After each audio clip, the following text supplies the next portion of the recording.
दोस्तों इस वक्त हमारे साथ हैं साहिल सर, जो इस वक्त यूपीएससी की इंटरव्यू देकर निकले हैं। 2024 की जो इंटरव्यू चल रही है इस वक्त यूपीएससी भवन में। सर से जानने की कोशिश करेंगे कि आज का इंटरव्यू कैसा रहा, किस तरह के सवाल पूछे गए, अलॉन्ग विथ जो अब तक की यूपीएससी की स्ट्रेटजी इनकी रही है उसके बारे में बात करेंगे। एक्चुअली मैं जैसे एक एग्रीकल्चर बैकग्राउंड से आता हूँ, तो एक मिडिल क्लास फैमिली है। किसान हैं आपके फादर? किसान है, तो मैंने सोचा कि सिविल सर्विसेज एक इजी पाथ हो सकता है by going to somewhere else. और बीएससी मैथमेटिक्स केवल 3 साल की होती है, तो टाइम भी काफ़ी ठीक है और आप प्रिपेयर भी कर सकते हो when you are in Delhi university. So these were the reason so that I can, मतलब मैं मेरी फैमिली की ट्रेजेक्ट्री चेंज कर पाऊँ कि आगे आने वाली जनरेशन और कुछ सोच सकें। बहुत बढ़िया बेटा। एक किसान का बेटा जो सोचता है सिविल सर्विसेज करने की और next in his second attempt UPSC के इंटरव्यू तक पहुंच जाते हैं, लास्ट में मेंस तक भी रहते हैं। सब मेरी विशेष आपके साथ हैं। कैसा फैमिली का सपोर्ट रहा, कैसे कैसे आप आगे बढ़े, अगर हम प्रिपरेशन पॉइंट ऑफ व्यू से बात करें तो?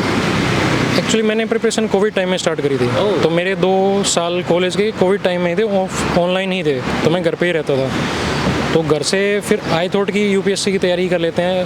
पहले मेरा प्लान था कि मैं फाइनल ईयर में करूं, बट कोविड के कारण मैंने स्टार्ट कर दी थी उस टाइम में। तो फैमिली का काफ़ी सपोर्ट रहा। इवन आज भी फैमिली वाले बोल रहे थे कि डरना नहीं है, जो होगा देखा जाएगा, अगली बार हो जाएगा, कोई नहीं है। क्योंकि मैं नर्वस था, मैं लाइफ में पहले इंटरव्यू नहीं दिया है। तो फैमिली और अंकल ने काफ़ी सपोर्ट करा है। बट ये सर ना कि पहले अटैम्प्ट भी आप मेंस तक पहुंच जाते हैं, इवन इंटरव्यू के लिए भी गए थे, right?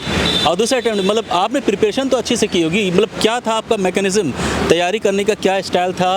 What you have done differently during your preparation? देखो, मैं 2021 से स्टार्ट किया था और मेरा फर्स्ट अटैम्प्ट था 2023 में। So we can say there are 3 years, मतलब 3 साल का गैप है। तो 3 साल में आप काफ़ी कुछ प्रिपेयर कर सकते हो। तो कैसे प्रिपेयर कर सकते हैं, क्या कैसे कर सकते हैं? मेरी स्ट्रेटजी उनके लिए नहीं है जो केवल 1 साल की तैयारी करेंगे। एक्चुअली ये लॉन्ग टर्म थी। तो मैं जैसे जो भी बेसिक चीज़ें, मैंने कुछ नया नहीं पढ़ा। जो भी टॉपर्स बताते थे मैं उनकी बुक्स देखता था, फॉलो करता था। मैंने ज़्यादा सोर्सेज के पीछे भागा भी नहीं। ओल्ड राजेंद्र नगर में मैंने शायद कभी कोई बुक खरीदी होगी।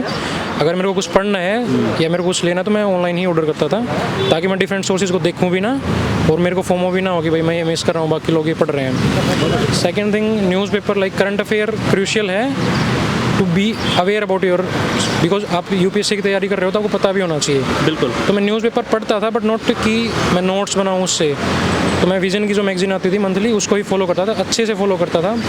उसमें जो भी टॉपिक्स होते थे उसको 360 डिग्री एंगल से देखता था।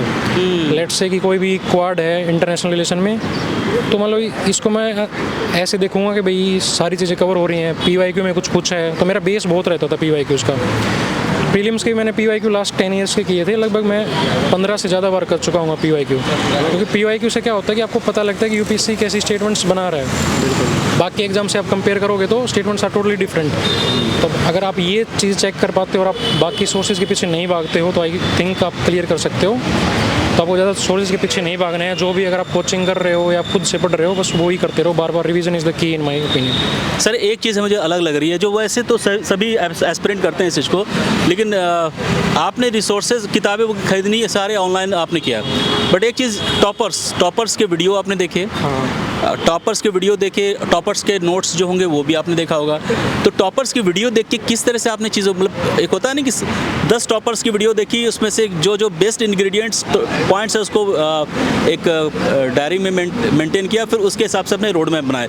कुछ ऐसा किया था या फिर कैसे किया था आपने? टॉपर्स के जो इंटरव्यूज़ हैं वो कैसे आपकी हेल्प की प्रिपरेशन में? मैंने 2019 के टॉपर स्ट्रोक देखे थे, जिस टाइम सर कनिष्क कटारिया की रैंक बनाई थी, वो मैथमेटिक्स से थे। उसके बाद मैंने कभी टॉपर स्ट्रोक्स नहीं देखे, क्योंकि कई बार क्या होता है कि आप बार बार जब देखते हो तो आपकी स्ट्रेटजी में थोड़ा चेंज आता है। क्योंकि आप सोचते हो कि यार ये ऐसे कर रहा है तो मैं ऐसे कर लेता हूँ। तो आपको सबसे पहले अपने टॉपर्स आइडेंटिफाई करने हैं। फॉर एग्जाम्पल कि आपका ऑप्शनल क्या है। अगर मान लो मेरा मैथ्स है तो मैथ्स वाला ही टॉपर को फॉलो करूँ, रेदर देन कि कोई वहाँ स्टिक कर देना। हाँ। फिर वो उसने कैसे जीएस को किया साथ साथ, क्योंकि मैथ्स में क्या होता है आपको 50% टाइम ज़्यादा देना पड़ता है as compare to other optional. तो फिर मैं एक बार मैंने जैसे स्ट्रेटजी जैसे कनिष्क कटारिया सर इनकी देखी, उसके बाद मैंने कभी टॉपर स्ट्रोक्स नहीं देखे हैं। बहुत बढ़िया, बहुत बढ़िया। तो इससे क्या होगा कि मैं स्टिक रहा उसी स्ट्रेटजी से, दैट्स वाई मैं आज इंटरव्यू तक पहुँचा हूँ। और उनके सर ने अपना सीक्रेट बता दिया आप सभी के लिए, इसका यूज़ ज़रूर कीजिएगा। सर अभी क्या हो रहा है कि प्री में चीज़ें आजकल ऑब्वियसली 2024 के क्वेश्चन तो ठीक ठाक थे, लेकिन अनप्रेडिक्टेबल है यूपीएससी। अब नेक्स्ट 2025 में जो मई में होना है, उसमें किस तरह के सीसेट हो सकते हैं, किस तरह से क्वेश्चन हो सकते हैं। Because you are from mathematics, आप सीसेट को कैसे देखते हैं सर? क्या एक नॉर्मल नॉन मैथमेटिकल बैकग्राउंड का बच्चा भी सीसेट क्लियर कर सकता है? अगर कर सकता है तो उसको किस तरह से प्रिपरेशन करनी चाहिए सीसेट के लिए? तो मेरे हिसाब से जैसे 2023 का जो पेपर था वो काफ़ी मुश्किल था, सी सेट भी काफ़ी मुश्किल था, मैथ्स वाले बच्चे भी बोल रहे थे कि काफ़ी डिफ़िकल्ट था। मेरे को भी एक बार डर लग गया था कि मेरा होगा या नहीं होगा, बट आपको थोड़ा केवल मैथ्स पार्ट पे या लॉजिकल इन पे फोकस नहीं करना है, बाकी जो कंप्रीहेंशन आती है उसको भी अच्छे से करना है। कैसे करना है सर, क्या तरीका होना चाहिए, कहाँ पढ़े, कैसे पढ़े, क्या बेस्ट प्रैक्टिसेस होनी चाहिए उसके लिए? सर बेस्ट प्रैक्टिस है PYQs। आप अगर लास्ट 10 ईयर की कंप्रीहेंशन सोल्व कर रहे हो तो आप कई बार इमोशंस में आके टिक कर देते हो कि मेरे हिसाब से ये ऑप्शन सही है। अच्छा। बट आपको एक बार देखना कि UPSC उसको किस चीज़ से सोच रही है, आप डिस्कस कर सकते हो अपने पीयर ग्रुप में। तो इससे क्या होगा कि आपका माइंड ऐसे ही डेवलप हो जाएगा जैसे UPSC सोच रही है, ना कि आपको जो आता है। बिल्कुल। और फिर क्या है कि मैथमेटिक्स की तरफ भी आपको ध्यान देना है, क्योंकि अकेला आप उसको कंप्रीहेंशन पे करके नहीं कर सकते हो आज के टाइम में, क्योंकि वो मैथ्स वाले बच्चों को भी देखना है कि भाई एप्टीट्यूड अगर आपका अच्छा है या नहीं, आप बेसिक कैलकुलेशन कर पा रहे हो नहीं पा रहे हो। तो मेरे हिसाब से अगर आप कहीं से कोचिंग कर रहे हो तो करवा ही रहे होंगे, अदरवाइज मैंने तो, मेरा मैथ्स बैकग्राउंड है तो मैं ज़्यादा सी सेट के बारे में बता नहीं पाऊँगा। तो बस मेरा ये रहा कि अगर यूट्यूब से देख सकते हो जितना भी आप, जो भी मैराथन क्लासेज होते हैं, तो उससे मेरे हिसाब से हो जाना चाहिए। सर ये मैथमेटिक्स में भी मॉक्स वगैरह आपके, जैसे मेंस की बात करें तो मेंस में मॉक्स वगैरह आपके होते थे, कैसे करते थे इसके, किस लेवल पे होता है दिल्ली में मॉक वगैरह इसके लिए, मैथमेटिक्स ऑप्शनल के लिए? देखो मैं आंसर राइटिंग की बात करें तो मैं तो घर पे ही रहता था, तो मैं दिल्ली नहीं था। आप कहाँ से रहे हैं सर? मैं हरियाणा चरखी दादरी से हूँ। तो आप दिल्ली में कभी नहीं आया, मतलब मैंने प्रिपरेशन? कॉलेज किया है, बट मैं जब मेरा फर्स्ट मेंस नहीं हुआ था उसके बाद मैं घर पे चला गया था। सेकंड अटेम्प्ट के लिए मैंने घर से 1 साल तैयारी करी है। तो actually I had my printer at home, तो मेरे को टेस्ट सीरीज मैंने जो ज्वाइन कर रखी थी, मैं प्रिंट लेता था, लिखता था और उनको अपलोड कर देता था उन वेबसाइट पे, तो वो चेक करके मेरे को भेज देते थे भाई क्या कमी है क्या नहीं है। मतलब UPSC की प्रिपरेशन के लिए दिल्ली आने की ज़रूरत ज़्यादा नहीं है? नहीं, मेरे हिसाब से नहीं है, आजकल इंटरनेट हर जगह पे है। आप टच में रहे लोगों के? हाँ, टच में रहें। और एक चीज़ ये भी, अगर आप UPSC थोड़ा दूर भी रह सकते हैं तो भी अच्छा है। ज़्यादा अगर UPSC में ही रहोगे तो कन्फ्यूजन भी होगा, और बाकी लोग क्या कर रहे हैं क्या नहीं कर रहे हैं, तो वो चीज़ें भी अफेक्ट करती हैं आपको। सर आंसर राइटिंग कैसे, मैथमेटिक्स में किस तरह के क्वेश्चन आते हैं?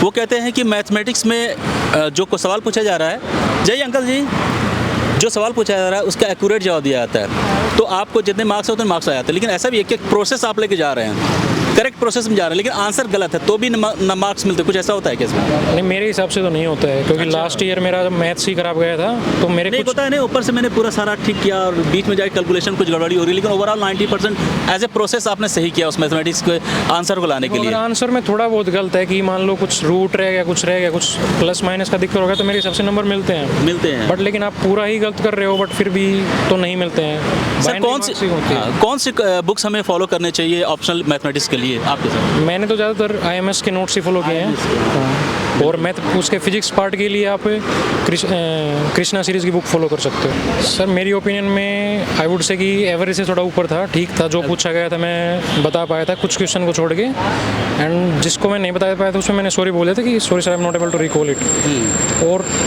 When compare with the mocks, compare में मोस्टली फैक्चुअल बेस्ड क्वेश्चन होते हैं, बट यहाँ पे टोटली ही रैंडम था। Sir started with telling about 10 different things of India that you like. So the first thing I said about the UPSC itself, so they were very impressed. So they said that you are going to get at least basic marks.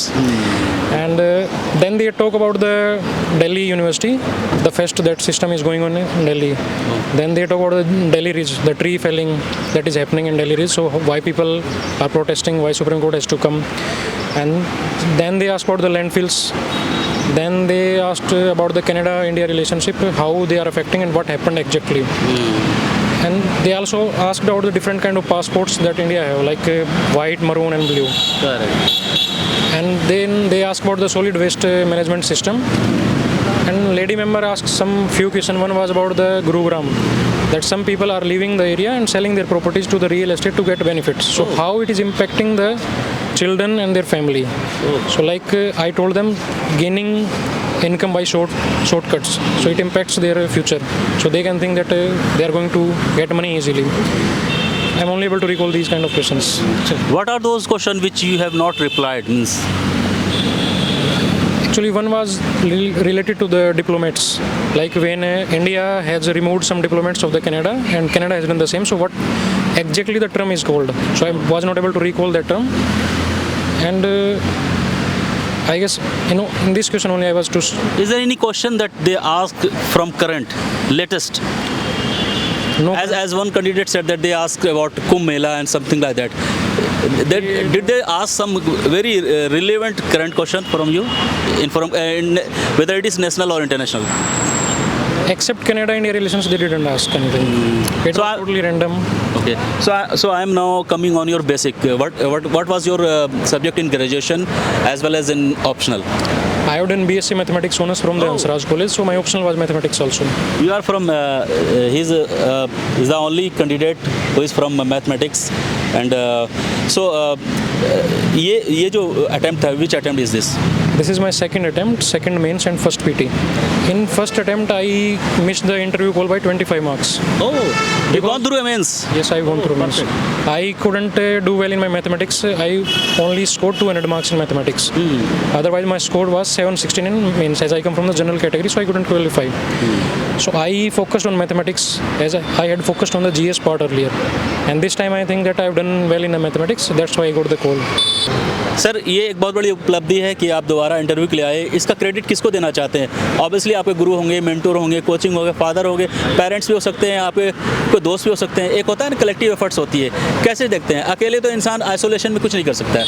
एक collective support, एक system है हमारे यहाँ। तो कैसे देखते हैं, कौन है इसके पीछे जो आपको यहाँ तक ले गया है? तो ऑब्वियसली आप तो है ही हैं। एक्चुअली एक तो मेहनत तो होती है कि भाई आप कर रहे हो यूपीएससी, क्योंकि आसान तो है नहीं। बस पेरेंट्स से आप क्या एक्सपेक्ट कर सकते हो कि वो सपोर्ट करें, क्योंकि आप कभी प्रीलिम्स में रुक जाओगे, मेंस में रुकोगे, इंटरव्यू में रुकोगे, तो आपको शायद डर नहीं लगे, लेकिन आपको उस बात से डर लगेगा कि पेरेंट्स क्या सोचेंगे कि यार मैं कर पा रहा हूँ नहीं कर पा रहा हूँ। लेकिन मेरे पेरेंट्स ने हमेशा ही बोला कि डरना नहीं है, जो होगा तू करता रहा, तेरे बार 6 अटैम्प्ट्स हैं, तू कर ले। तो ऐसा किसान रहे, गाँव में रहे, तो खेती उती आप कर देते ग्रेजुएशन के दौरान? कुछ ऐसा था कि नहीं, पापा ने मतलब कभी खेती करने नहीं दी, वो बोले कि अब तुम पढ़ाई करो, बस यही था। चलिए सर, आपसे मैं मोटिवेट हुआ आज, क्योंकि रीज़न ये है कि बहुत ही सर बहुत ही कूल, काम और कंपोज लग रहे हैं, और इनकी जो कंसिस्टेंसी है, प्रोग्रेस है, वो बहुत अच्छी रही है। पहले अटैम्प्ट में पहुंच जाते हैं इंटरव्यू तक, इस बार भी। और sir, wish you all the best, thank you sir. And I want to see you in holy PDF. Thank you very much sir, Thank you, thank you, sir. Thanks for this interview, thanks.